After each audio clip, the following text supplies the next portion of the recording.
Hi everyone, welcome back to my channel. This is another video जो कि हम CSIR net life sciences के topics cover करने के लिए यूज़ कर रहे हैं।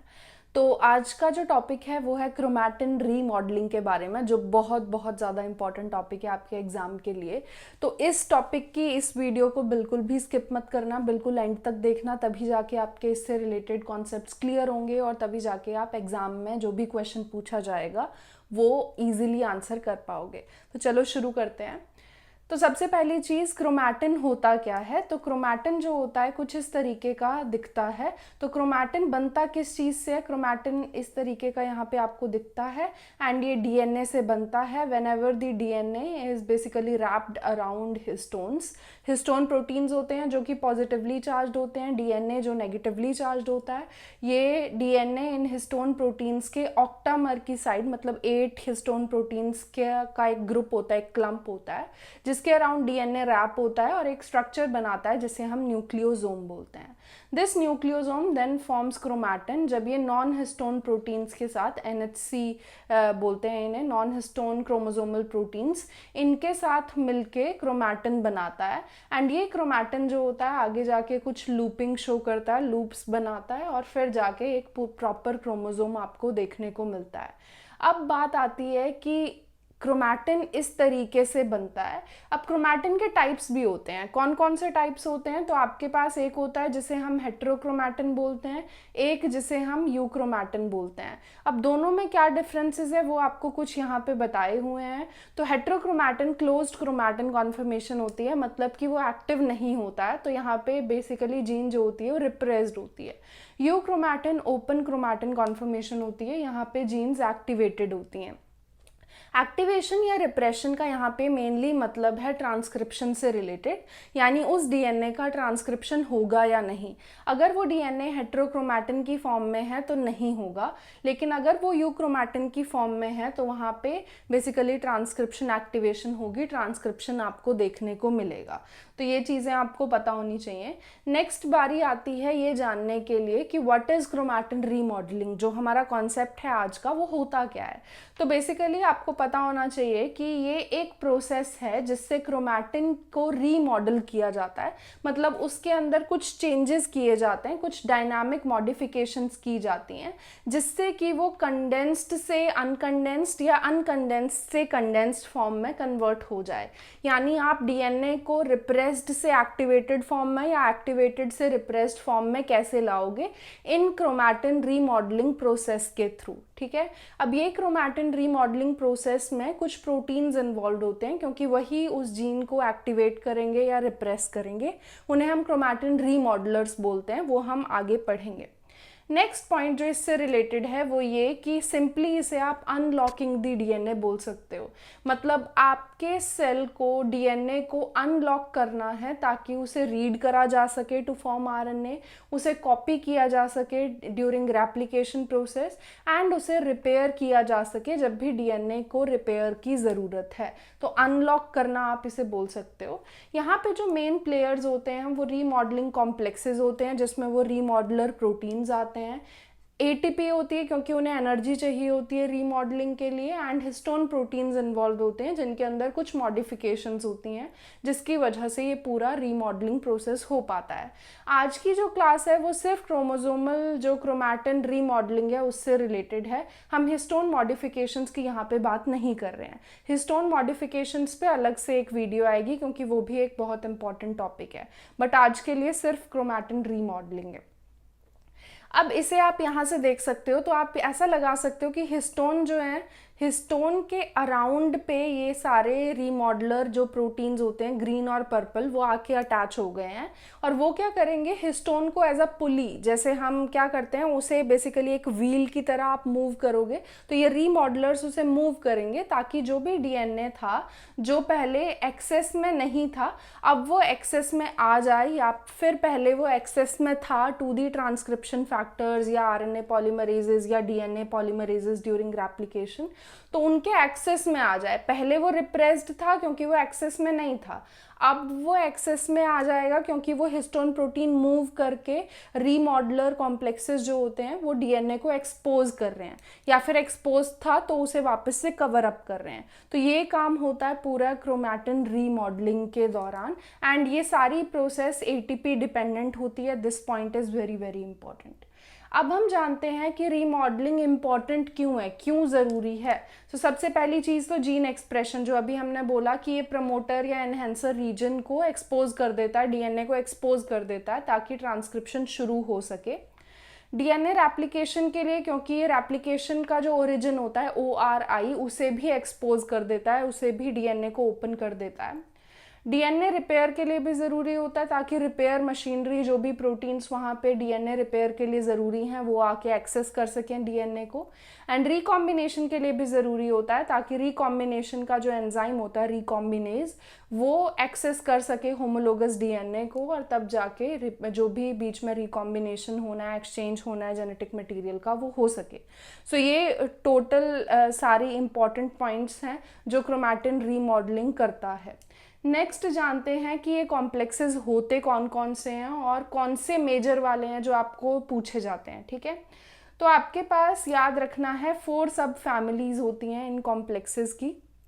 एक चीज़ और बता दूं, ये वीडियो अगर आपको स्लो लग रही होगी ना तो फास्ट कर लेना। प्लेबैक स्पीड होती है यूट्यूब में, उसे आप फास्ट भी कर सकते हो। मैं ज़्यादातर प्रेफर करती हूँ कि मैं नॉर्मल पेस से चलूँ ताकि किसी को स्लो पढ़ना है तो भी कर सके, और फास्ट पढ़ना है तो वो प्लेबैक स्पीड जो होती है उसे बढ़ा सके। तो आपके ऊपर है आप क्या करना चाहते हो। तो 4 सब फैमिलीज़ हैं इन कॉम्प्लेक्सेस की, और ये बेसिकली सिमिलैरिटीज़ या डिफरेंसेस जो भी उनके कैटालिटिक एटीपीएजेस की एक्टिविटी है या एसोसिएटेड सब यूनिट्स की एक्टिविटी है, उनके बेसिस पे ये सब फैमिलीज डिवाइडेड है। कौन कौन सी हैं तो आपको यहाँ बता रही हूँ। एक ISWI होता है, आपने अगर क्वेश्चन सॉल्व कर रहे हो प्रीवियस ईयर के तो आपको पता होगा कि इनसे रिलेटेड क्वेश्चंस आते हैं। ISWI जिसे इमिटेशन स्विच बोलते हैं, CHD जिसे क्रोमोडोमेन हेलिकेज डीएनए बाइंडिंग बोलते हैं, SWI SNF जिसे स्विच या फिर सुक्रोज नॉन फर्मेंटेबल बोलते हैं, एंड INO80 जिसे इनोसिटॉल रिक्वायरिंग म्यूटेंट 80 बोलते हैं। तो बेसिकली 4 कौन से हैं, 1 2 3 और ये 4, ठीक है। ये 4 ग्रुप्स हैं जो 4 सब फैमिलीज हैं। इनके भी फीचर्स हम पढ़ेंगे, इनका स्ट्रक्चर पढ़ेंगे इस वीडियो में। तो काफ़ी इंटरेस्टिंग और काफ़ी इंफॉर्मेटिव वीडियो है ये।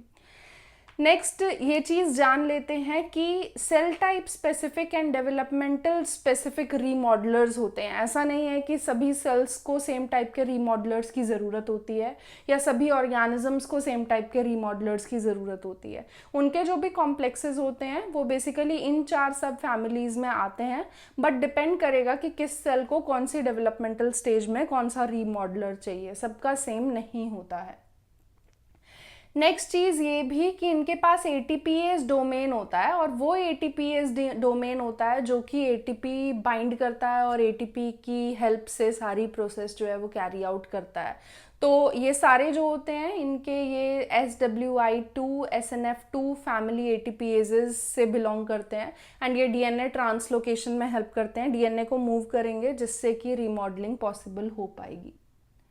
अब ये कॉम्प्लेक्सेस किस तरीके से काम करते हैं तो आप देख सकते हो ISWI CHD ये 2 हैं, ATP का यूज़ कर रहे हैं, और जो DNA है आपके पास क्रोमैटिन है, DNA विद हिस्टोन प्रोटीन्स, तो ये न्यूक्लियोसोम को मैच्योर करने में हेल्प कर सकते हैं। जो भी न्यूक्लियोसोम्स के बीच में स्पेसिंग है उसे कैरी आउट करने में हेल्प कर सकते हैं।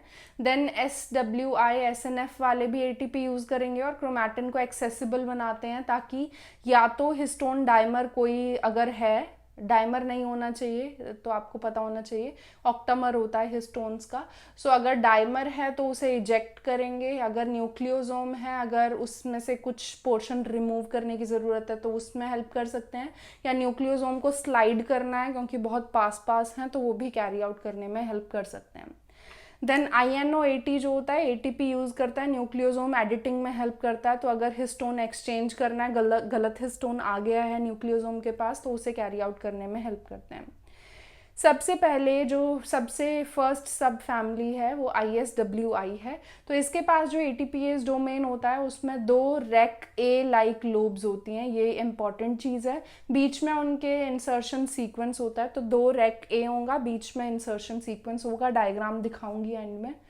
देन इनके पास कार्बोक्सिल टर्मिनल भी होता है जिसमें HSS डोमेन होता है, ये याद रखना। ये पॉइंट्स इंपॉर्टेंट हैं क्योंकि कभी कभी आपको इनसे रिलेटेड कुछ टर्म्स दी होती हैं क्वेश्चंस में, आपको कभी कभी समझ नहीं आता है, तो इम्पॉर्टेंट हैं ये चीज़ें। और ये डोमेन ज़रूरी है क्योंकि ये अनमॉडिफाइड हिस्टोन H3 जो हिस्टोन होता है उसकी टेल से बाइंड करता है, लिंकर DNA से बाइंड करता है और फिर अपनी जो भी फंक्शन है, एक्टिविटी, उसे कैरी आउट करता है। देन 2 डोमेन और होते हैं फ्लैंकिंग दी ATPase लोब्स, तो उन्हें बेसिकली ऑटो N एंड इसके अलावा NEGC बोलते हैं। तो ये ATPase डोमेन की एक्टिविटी को कैरी आउट करने में हेल्प करते हैं। ये आप यहाँ पे देख भी सकते हो, मैं आपको एक एग्जांपल दिखाती हूँ। यहाँ पे इस तरीके का दिखता है, ऑटो N है आपके पास, NEGC है, लोब 1 है, लोब 2 है, बीच में इंसर्शन सीक्वेंस है, HSS है। इसके बाद यहाँ पे एक इम्पॉर्टेंट चीज़, जो इम्पॉर्टेंट पॉइंट है जो मुझे डिस्कस करना है, वो ये कि ये करते क्या हैं। तो मोस्टली इस सब फैमिली के जो रीमॉडलर्स होते हैं वो असेंबल करते हैं और न्यूक्लियोसोम्स को रेगुलरली स्पेस करते हैं to limit chromatin accessibility. This is important. ये क्रोमैटिन की accessibility to the transcription factors या टू दी रेप्लिकेशन फैक्टर्स उसे डिक्रीज कर देते हैं, उसे लिमिट कर देते हैं, जिसकी वजह से जीन एक्सप्रेशन कम हो जाएगा। बट एक्सेप्शन इसकी नर्व कॉम्प्लेक्स है जो बेसिकली प्रमोट करता है ट्रांसक्रिप्शन। सो नॉर्मली ये ट्रांसक्रिप्शन रिड्यूस करने के लिए जाने जाते हैं। This point is very very important here. Let's move on to the next sub family. So next है CHD। इसके पास ATPase डोमेन जो होता है वो भी ISWI रीमॉडलर्स की तरह ही होता है, बट उसके पास अमीनो टर्मिनस पे 2 सिग्नेचर क्रोमोडोमेन्स होते हैं और वो क्रोमोडोमेन्स टैंडमली अरेंज्ड होते हैं, और ये डोमेन्स हैं जिसकी वजह से इसका नाम आया CHD। ठीक है, तो इसकी फुल फॉर्म मैंने पहले भी बताई थी, क्रोमोडोमेन से रिलेटेड है, तो इसीलिए इसके पास ये डोमेन्स हैं, बहुत इंपॉर्टेंट हैं। नेक्स्ट C टर्मिनस पे NEGC डोमेन, जैसे कि वहाँ था यहाँ पे भी होगा। एंड इसके अलावा यहाँ DNA बाइंडिंग डोमेन भी होता है जिसमें 2 डोमेन सैंट एंड स्लाइड नाम के डोमेन्स एग्जिस्ट करते हैं। तो जो यहाँ मेजर नाम है ना, वो नाम याद कर लेना ताकि आपकी हेल्प कर सकें वो क्वेश्चन सॉल्विंग में। और ये बेसिकली जो 3 जनरल रीमॉडलिंग प्रोसेसेस होती हैं, असेंबली यानी न्यूक्लियोसोम्स को स्पेस करना, एक्सेस करना ताकि उसका प्रमोटर वगैरह एक्सपोज हो जाए, एंड एडिटिंग जिसमें कि जो भी हिस्टोन 3-3 है या फिर कोई और सी हिस्टोन पे मॉडिफिकेशन चाहिए, एडिटिंग चाहिए, तो वो करने में भी हेल्प करते हैं। बट मेनली इसका काम हिस्टोन H3.3 वाले हिस्टोन को इनकॉर्पोरेट करने का होता है न्यूक्लियोसोम में। इसका स्ट्रक्चर कुछ ऐसा होता है, जैसे बताया, इसके पास टैंडम CHD डोमेन्स होंगे। लोब 1 है, लोब 2 है, NEGC नाम का रीजन होता है, और DBD जिसे हम DNA बाइंडिंग डोमेन बोलते हैं वो भी एग्जिस्ट करता है। नेक्स्ट जो सब फैमिली है वो SWI SNF सब फैमिली है। इसमें ATPase डोमेन में वही 2 रेक ए लाइक लोब्स होंगे, स्मॉल कंजर्व्ड रीजन भी होता है, और N terminal helicase HSA domain भी एग्जिस्ट करता है एन टर्मिनल पे, जो कि एक्टिन से या एक्टिन रिलेटेड प्रोटीन से बाइंड करने में हेल्प करेगा। एक पोस्ट HSA डोमेन भी होता है जिसके पास 80 हुक्स वगैरह भी एग्जिस्ट करती हैं, और C टर्मिनल ब्रोमो डोमेन भी होता है। Bromo domain is very important here, जो इस फैमिली का कैरेक्टरिस्टिक फीचर है। ये भी टिश्यू या डेवलपमेंटल स्पेसिफिक सब टाइप शो करता है, मतलब इसकी फैमिली के बहुत सारे सब टाइप्स हो सकते हैं इंडिविजुअल मेंबर्स के, डिपेंडिंग ऑन कौन से टिश्यूज़ हैं, कौन सी डेवलपमेंटल स्टेज है उसके अकॉर्डिंग। एंड ये क्रोमैटिन एक्सेस करता है, मतलब जीन एक्टिवेशन करेगा जनरली, बट कभी कभी जीन को रिप्रेस करने में भी हेल्प कर सकता है। इस तरीके का दिखेगा, तो आप देख सकते हो ब्रोमो डोमेन 80 हुक्स हैं, SNAC वाला रीजन है यहाँ पे, एंड उसके बाद लोब्स हैं 2, और HSA रीजन है और पोस्ट HSA रीजन है, तो वो एग्जिस्ट करते हैं यहाँ सब फैमिली के। लास्ट वाली फैमिली के बारे में भी डिस्कस कर लेते हैं, जिसे INO80 सब फैमिली बोलते हैं। तो इनके पास 2 क्लोजली रिलेटेड ATPase हैं, तो मतलब 2 ही यहाँ पे एग्जिस्ट करते हैं। INO80 हो गया और एक SWR1 हो गया, ये यीस्ट के हैं और वही इस सब फैमिली के एग्जाम्पल्स हैं।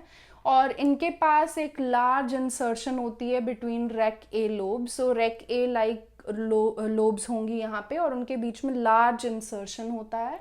और इसमें आपको याद रखना है कि ये वाले प्रोटीन जो होते हैं ये बाइंड करने की एबिलिटी होती है। तो ये जो यहाँ पे लार्ज इंसर्शन है वहाँ पे ये दो प्रोटीन्स आके बाइंड कर सकते हैं जिन्हें RVB1 एंड RVB2 बोलते हैं। तो ये याद रख सकते हो आप।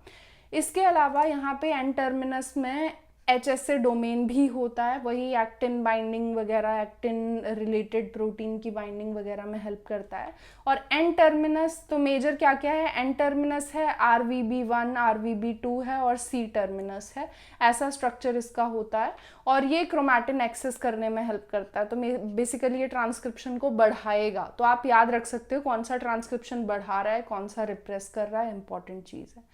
इस तरीके से दिखता है। तो दो लोब्स हैं, बीच में इंसर्शन सीक्वेंस बहुत ज़्यादा बड़ा है, HSA रीजन है एंड पोस्ट HSA रीजन भी यहाँ पे एग्जिस्ट करता है।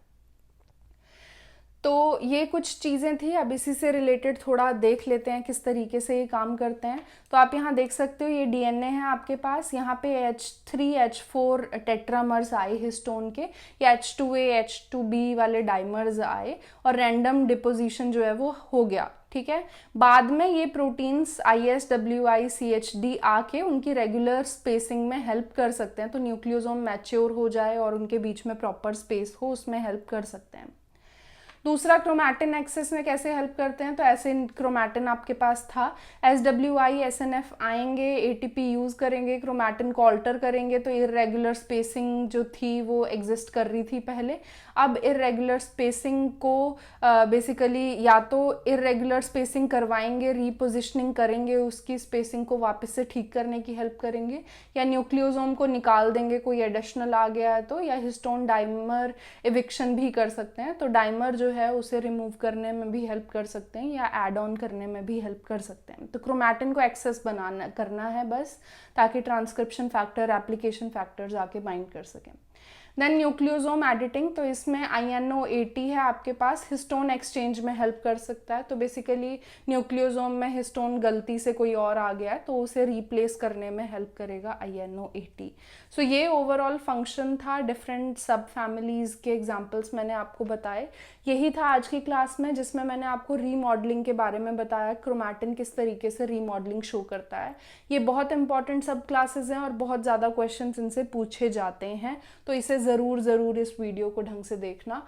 And next video histone modifications के ऊपर भी आएगी, तो वो भी एक इम्पॉर्टेंट टॉपिक है, इसी टॉपिक से रिलेटेड है, इसी की कॉन्टिन्यूएशन में। तो वो भी आपके साथ मैं शेयर करूँगी जल्दी से जल्दी। टिल देन मिलते हैं नेक्स्ट वीडियो में। Bye bye.